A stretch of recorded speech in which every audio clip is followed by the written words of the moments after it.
merupakan inisiatif dari DPR. Jokowi pun mengaku revisi Undang-Undang KPK inisiatif DPR itu tidak ia tanda tangani. KPK dikembalikan seperti sebelum direvisi, seperti apa Pak tanggapannya? Ya, saya setuju, bagus. Karena itu dulu inisiatif DPR loh, jangan keliru ya, inisiatif DPR. Tanggapannya bahwa itu direvisi waktu kepemerintahannya Pak Jokowi itu seperti apa? Ya memang saat itu atas inisiatif DPR direvisi. Tapi saya nggak tanda tangan. Hal itu kemudian menimbulkan berbagai respons. Salah satunya datang dari Wakil Ketua KPK Johanis Tanak. Dalam keterangan tertulisnya, Wakil Ketua KPK Johanis Tanak mengatakan, apanya yang mau dikembalikan? Undang-undang itu bukan bisa dipinjam setelah selesai dipakai, dikembalikan kembali. KPK adalah lembaga negara yang diberi tugas untuk melaksanakan pencegahan dan pemberantasan tipikor, bukan membuat undang-undang. Sekarang ini KPK bekerja berdasarkan Undang-Undang KPK yang lama dan baru. Dengan undang-undang yang baru, status hukum pegawai KPK menjadi jelas sebagai ASN. Kalau mau KPK bekerja independen, tanpa ikut campur lembaga lain, perubahan Undang-Undang KPK hanya terkait keberadaan KPK ditempatkan dalam rumpun yudikatif. Jadi, lembaga yang berada di dalam rumpun yudikatif terdiri dari MA dan KPK. Baik MA maupun KPK, masing-masing lembaga tersebut berdiri sendiri. MA berdiri sendiri dalam rumpun yudikatif, begitu juga KPK berdiri sendiri dalam rumpun yudikatif. Sekjen PDI Perjuangan Hasto Kristianto juga menyatakan setuju jika Undang-Undang KPK dikembalikan ke versi lama, selama penyidik KPK terdiri dari kalangan independen. Nah, yang nantinya PDI Perjuangan juga sepakat bagaimana KPK menjalankan fungsi-fungsi yang sifatnya sangat khusus di dalam pemberantasan korupsi. Misalnya masalah kejahatan perpajakan, kemudian illegal logging yang menciptakan kerusakan lingkungan, illegal fishing, kemudian berbagai giant corruption, itu yang harus difokuskan untuk KPK.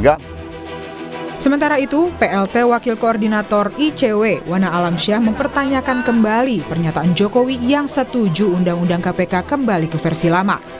Menurut ICW, revisi Undang-Undang KPK di masa kepemimpinan Jokowi justru makin melemahkan independensi KPK. Sehingga, jika Undang-Undang KPK akan direvisi kembali, poin penting yang harus dikembalikan adalah independensi dalam tubuh KPK. Pertama tentu mengembalikan lagi independensi KPK seperti sebelumnya sesuai dengan mandat United Nations Convention Against Corruption begitu. Lalu kemudian yang kedua adalah memilih pimpinan KPK yang diduga atau yang tidak memiliki konflik kepentingan. Kalau kita lihat sekarang komposisi di pimpinan KPK cukup banyak dari penegak hukum, kepolisian dan kejaksaan. Problemnya adalah ketika ada kasus-kasus korupsi yang patut diduga melibatkan lembaga penegak hukum, kami mengkhawatirkan ada konflik kepentingan dalam penanganan kasus. Pada 2019 lalu, DPR dan perwakilan pemerintah sepakat untuk merevisi Undang-Undang KPK. Kini 7 tahun berselang, wacana kembali menggunakan Undang-Undang KPK yang lama kembali mencuat. Seperti yang disampaikan mantan Ketua KPK Abraham Samad dalam pertemuannya dengan Presiden Prabowo beberapa waktu lalu. Tim Liputan, Kompas TV.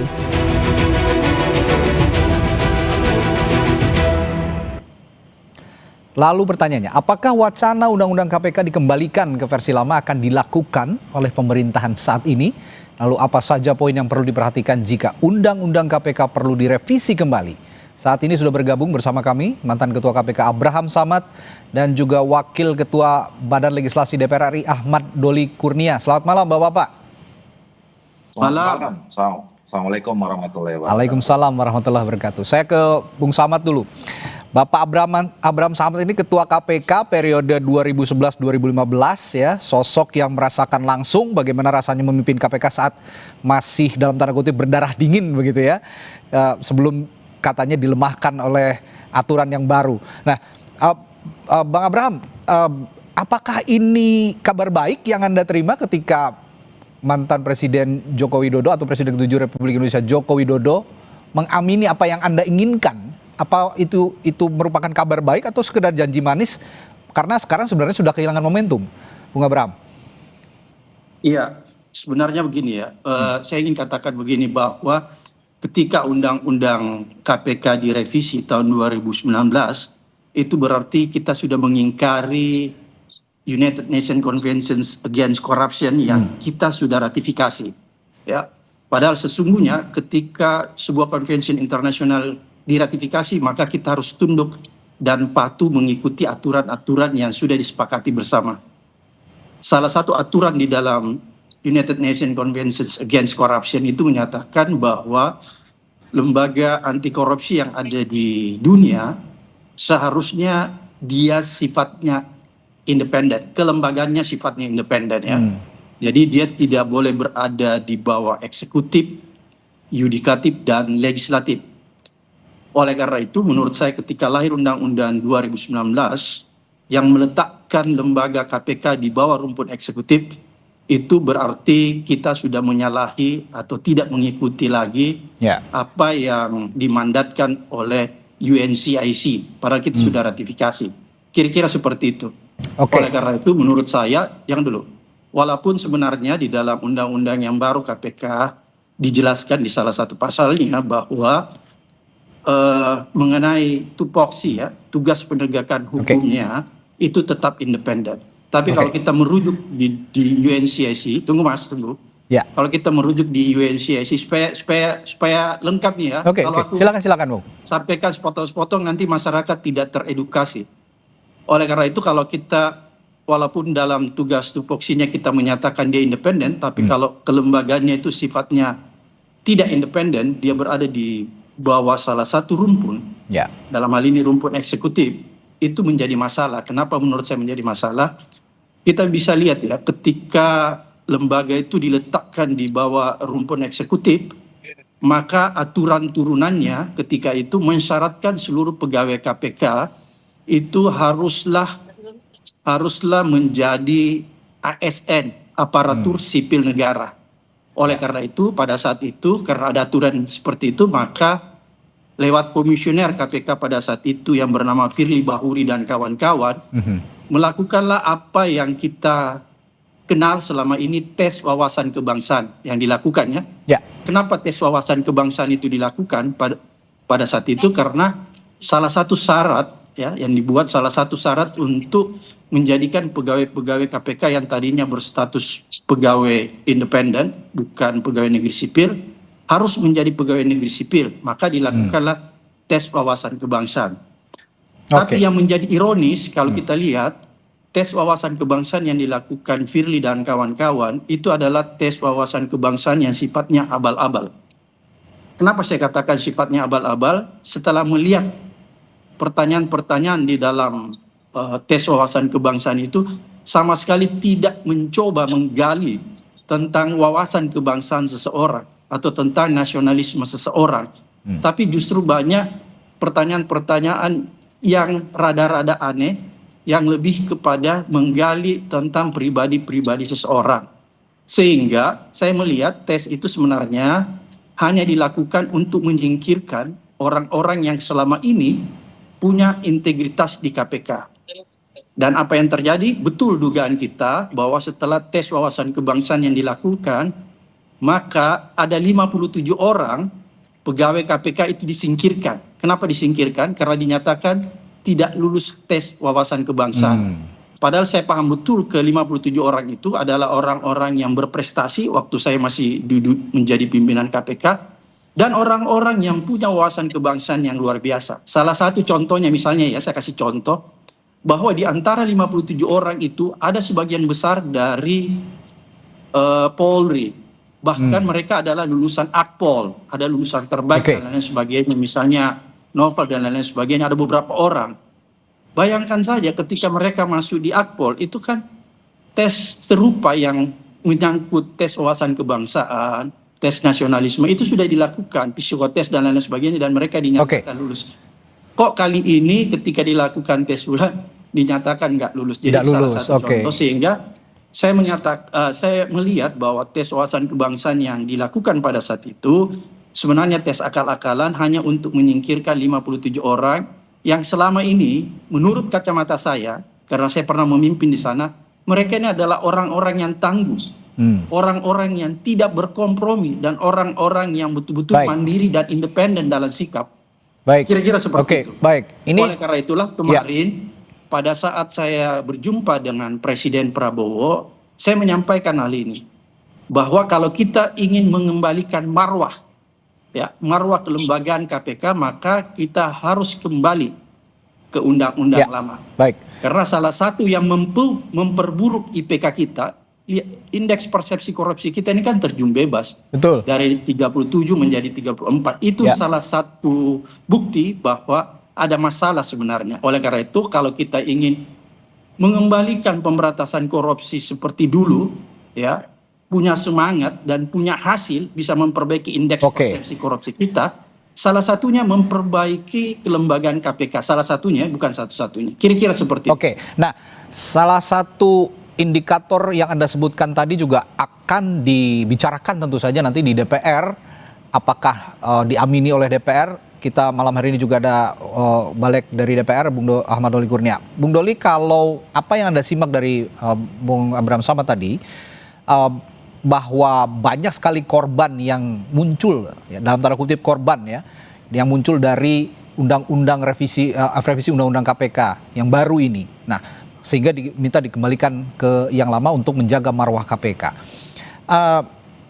Mantan Presiden Jokowi juga sudah mengatakan ini juga sudah memberi lampu hijau gitu ya. Apa DPR punya nyali untuk bergerak cepat kira-kira untuk kembali mengembalikan undang-undang KPK ke versi yang lama? Iya, saya kira pemerintah itu ada bagian komunikasi semua seluruh Bank Indonesia, apalagi sama-sama tahu di dalam kepemimpinan Presiden Prabowo ini, isu kerugian transaksi ini sudah berkali baik pada sebelum sebagai presiden, terus kemudian pada sudah presiden Bung Doli, mohon maaf, suara Anda terputus-putus, sepertinya sambungannya kurang baik. Ya, Bung Doli. Halo, tes. Ya, masih terputus-putus. Mungkin. Ya, sambungan sepertinya menyambung dengan sambungan koneksi WiFi mungkin ya, karena WiFi-nya masih belum optimal. Nah, oke, baik, silakan dilanjutkan. Silakan dilanjutkan, Bung Doli. Halo. Iya, saya kira isu transaksi adalah bagian dari semua komitmen untuk mengurangi korupsi. Nah, dan kita sama-sama mengetahui, apalagi periode ini sudah berkali pada dari presiden itu berkali sampaikan, kemudian sudah jadi presiden tapi belum diselesaikan. Apalagi jadi presiden itu banyak belum baik untuk kita sama-sama mengadopsi. Nah, untuk itu semua saya kira memang kita membutuhkan ekosistem yang betul-betul mendukung tentang baik kita semua seperti itu.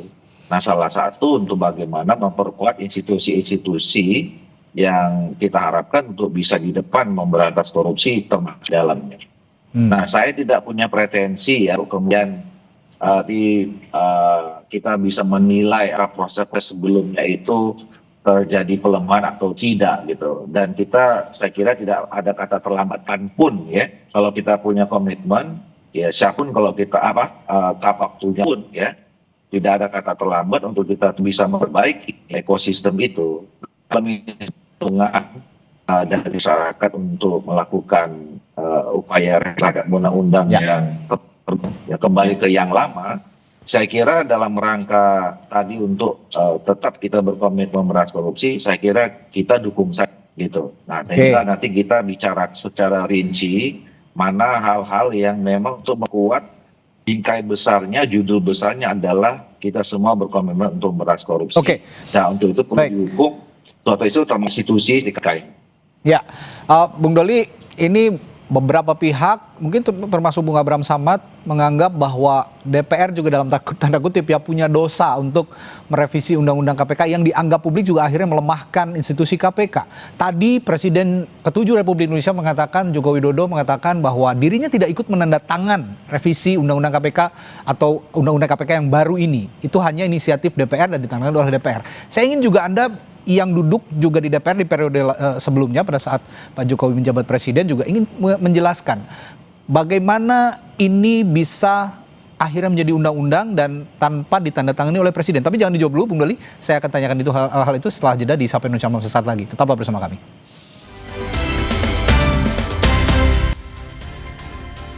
Ya, sebelum kami lanjutkan, saya harus informasikan Wakil Ketua Balik DPR RI, Ahmad Doli Kurnia, yang tadi sudah bergabung dengan kita untuk berbincang malam hari ini. Sepertinya harus ada urgent untuk meninggalkan perbincangan kita malam hari ini karena harus menjalani perjalanan udara. Dan tadi Bung Doli mengatakan bahwa kalau berbicara soal pelemahan itu agak harus dijelaskan lebih detail karena agar supaya tidak subjektif bicaranya, begitu. Dan juga tadi saya sedikit menyimak Bung Doli mengatakan bahwa kalau memang ini sudah menjadi aspirasi publik yang cukup kuat dan masuk ke DPR, di meja DPR, ya kita akan bahas dan tidak menutupi kemungkinan untuk juga ikut dikembalikan ke revisi undang-undang yang lama sepanjang itu bisa menguatkan KPK. Tapi pertanyaan saya sedikit menyinggung juga soal tadi, Bung Samad, dosa DPR, karena Pak Jokowi, Presiden ke-7 Republik Indonesia, mengatakan bahwa saya tidak menandatangani itu inisiatif DPR.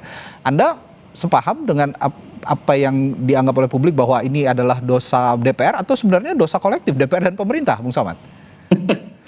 Sebenarnya kalau kita lihat ini dosa kolektif ya. Kolektif ya? Iya. Okay. Jadi saya heran juga kok ada saling tuding-menuding ya. Oke. Ya, padahal menurut saya ini dosa kolektif, nggak mungkin lah cuman sekedar DPR kan. Kalau misalnya tidak ada sinyal dari pemerintah pada saat itu untuk melakukan revisi. Jadi saya pikir mungkin dalam konteks ini ada pihak-pihak tertentu yang ingin mencuci tangan, kira-kira gitu ya, cuci tangan, agar bisa terlihat di publik bahwa dia tetap concern dan berpihak kepada agenda pemberantasan korupsi. Padahal sesungguhnya itu adalah bagian dari pencitraan, kira-kira seperti itu. Oleh karena itu sebenarnya kalau kita mau jujur ya, ketika undang-undang KPK itu menjadi bermasalah, maka seharusnya memang pada saat ini yang paling terpenting ada kemauan yang kuat dari DPR dan pemerintah untuk segera mengembalikan. Ya, kita bisa menggunakan Perpu untuk mengembalikan ke undang-undang lama, karena kalau Undang-Undang KPK tahun 2019 seperti sekarang ini tetap dipertahankan, maka saya tidak yakin bahwa KPK itu marwahnya bisa kembali seperti dulu. Artinya apa? Saya tidak yakin KPK itu bisa melakukan pemberantasan korupsi seperti dulu lagi. Oke. Dan ini menjadi salah satu faktor menurunnya indeks persepsi korupsi kita. Oke. Ya, walaupun sebenarnya kalau kita lihat penegak hukum yang melakukan pengusutan terhadap kasus korupsi kan bukan cuma KPK, ada polisi, ada kejaksaan. Tapi boleh dikatakan bahwa setelah undang-undang itu direvisi dan KPK menjadi lemah, kan kita bisa lihat sekarang KPK nggak berdaya. Misalnya melakukan OTT yang menurut saya itu kelas tria. Ya, kenapa ya, receh begitu ya? Ya, receh gitu ya, dibandingkan misalnya dengan kejaksaan ya. Kemudian timbul pertanyaan, kenapa KPK bisa sampai setidak berdaya itu? Ya, kalau menurut saya karena undang-undangnya sudah direvisi sehingga sifat independensinya, kemudian kewenangan-kewenangannya sudah dipreteli atau diamputasi. Banyak sekali kewenangan-kewenangan di dalam Undang-Undang KPK tahun 2019 itu yang sudah diamputasi sedemikian rupa sehingga dia tidak berdaya lagi. Jadi saya lihat dia semacam singa atau harimau yang sudah ompong, kira-kira seperti itu. Bung Samad, saya juga tertarik dengan apa yang dikatakan Bung Doli. Ini juga untuk menjaga objektivitas berpikir kita semua, publik, terutama soal diksi pelemahan KPK yang diutarakan oleh Anda tadi juga. Sebenarnya untuk diksi pelemahan, indikasi-indikasi yang Anda tonjolkan tadi itu sudah cukup jelas, seperti misalnya tadi ada 57 pegawai KPK yang tidak dilanjutkan gitu ya, padahal mereka ini yang tangguh, yang punya integritas, lalu juga ada indeks persepsi korupsi yang terus turun, belum lagi tingkat kepuasan publik terhadap kinerja KPK yang biasanya trennya di atas 80%, ini terus turun di bawah 75% hingga detik ini di berbagai hasil survei. Nah, bagaimana Anda juga meyakinkan publik bahwa indikator-indikator itu merupakan kejelasan yang paling bisa dilihat oleh mata telanjang bahwa ini adalah pelemahan KPK? Ya, jadi tadi indikator-indikator yang disampaikan itu adalah indikator-indikator yang menurut saya sangat masuk akal dan bisa dipertanggungjawabkan secara ilmiah ya. Sehingga kalau ada pertanyaan, kenapa KPK menjadi melemah? Ya, kita bisa lihat tadi indikator-indikator tadi. Salah satunya misalnya ketika Undang-Undang KPK itu direvisi, maka disitulah awal pelemahan KPK. Karena banyak kewenangan-kewenangan yang tadinya ada pada lembaga anti rasuah ini menjadi diamputasi sedemikian rupa. Sehingga dia tidak bisa bergerak lincah lagi ya. Walaupun masih ada gerakan, tapi gerakannya itu tidak selincah dulu karena dia dibatasi. Dia dibatasi oleh rambu-rambu, oleh Undang-Undang 2019 yang dilahirkan oleh DPR dan pemerintah pada saat itu. Belum lagi kalau kita lihat seleksi, ya, seleksi komisionernya, ya. Kita lihat pada saat Undang-Undang KPK 2019 dilemahkan dan masuknya komisioner-komisioner yang bermasalah, ya. Dan ini terkonfirmasi setelah mereka di dalam, ya. Misalnya Firly, Lili, itu kan semua bermasalah kan secara hukum. Jadi bukan omon-omon, bukan fitnah, tapi kan itu masalah karena seperti sekarang Firly masih status tersangka, Lili menerima gratifikasi nonton Formula One dan lain-lain sebagainya, dan masih banyak lagi komisioner KPK yang sebenarnya juga tanda petik bermasalah. Dan ingat, pada saat mereka di pansel dulu diseleksi, sebenarnya masyarakat sipil dan masyarakat luas sudah memasukkan keberatan-keberatan terhadap orang-orang yang tadi saya sebutkan, tapi toh DPR dengan gigi, dengan semangat 45 tetap meloloskan komisioner-komisioner yang bermasalah ini. Oleh karena itu sebenarnya kita bisa pertanyakan ini ada apa? Setelah undang-undangnya direvisi, diperlemah, kok dimasukkan lagi komisioner-komisioner yang tidak tangguh, yang tidak punya integritas. Jadi ini ada semacam grand skenario ya, grand skenario yang sangat komprehensif untuk melemahkan KPK. Kenapa saya bilang komprehensif? Karena undang-undangnya sudah dilemahkan, terus dimasukkan lagi komisioner-komisioner yang bermasalah. Oleh karena itu, lengkaplah sudah pelemahan itu. Ya, indikator-indikator yang cukup jelas sebetulnya ya, yang bisa dilihat oleh publik. Anda sudah melempar bola panas, dan bola panas itu sudah diamini oleh mantan presiden kita, Presiden ke-7 Republik Indonesia Joko Widodo, meskipun katanya tidak menandatangani, dan bola panas itu sudah dilempar ke DPR sekarang. Nah, kita lihat nanti DPR mengolah itu menjadi strategi atau ditendang ke gawang lawan bola panasnya. Terima kasih Bung Abraham Samad. Saya masih tidak terlalu yakin, Mas. Saya masih tidak Kenapa terlalu nggak yakinnya? Singkat saja Bung Samad. Ya, saya tidak terlalu yakin bahwa apakah DPR dan DPR sekarang itu mau segera mengembalikan undang-undang KPK yang lama. Karena melihat konfigurasi politik dan tensi politik yang sangat fluktuatif, sehingga saya belum terlalu yakin, walaupun saya tetap berdoa agar supaya orang-orang di Senayan itu diberikan hidayah. Diberikan hidayah sehingga mau mengembalikan undang-undang KPK seperti dulu. Saya ingat betul bahwa undang-undang KPK yang direvisi dulu hanya dalam waktu 2 minggu, singkat saja sudah direvisi. Seharusnya ya kalau ada aspirasi dari publik, termasuk dari Anda tadi untuk mengembalikan marwah KPK, ya bisa cepat juga dibahas di DPR untuk segera disikapi gitu. Baik, terima kasih Bung Abraham Samad, mantan Ketua KPK yang telah berbagi perspektifnya di Sapa Indonesia Malam hari ini. Sampai jumpa lagi. Selamat malam. Saudara, penggugat ijazah Presiden ke-7 Republik Indonesia Joko Widodo Roy Suryo CS menilai ada yang beda dari sejumlah spesimen ijazah terungkap ke publik. Kami punya ulasannya, dipandu rekan saya Audrey Chandra sesaat lagi di Sapa Indonesia Malam.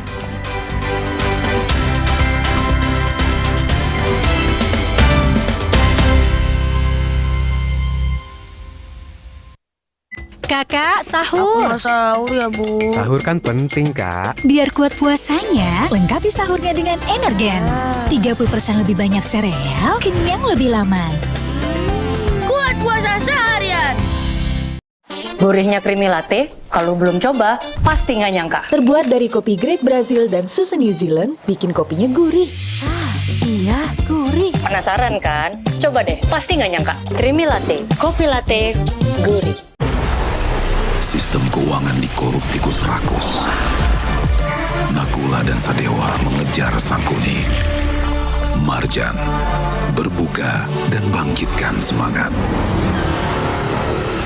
Oma Opa, Happily Popok Celana Dewasa 3-in-1 ada sasetnya cuma 5.000. Promo nih, beli 4 gratis 1. Happily, ekstra serap, ekstra kering, ekstra tipis. Cus, diborong per saset cuma